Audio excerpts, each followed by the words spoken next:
sho'rma go'shtini olasiz. Shunday qo'yasiz. Endi bu yangicha ideya, o'zimning ideyam.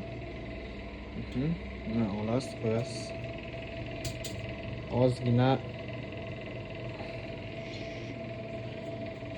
bodaring solasiz. Keyin ozgina sous.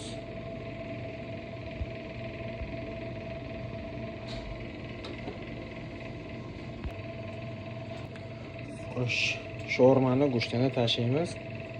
Bodaring tashlaymiz. Ozgina sousdan qo'yamiz. Keyin mayonez. Ozgina o'sha o'zini sousi. Keyin xullas mayonez solgandan keyin ozgina qalanfir solasiz. Keyin aralashtiramiz. Ta'mi вообще zo'r chiqibdi lekin.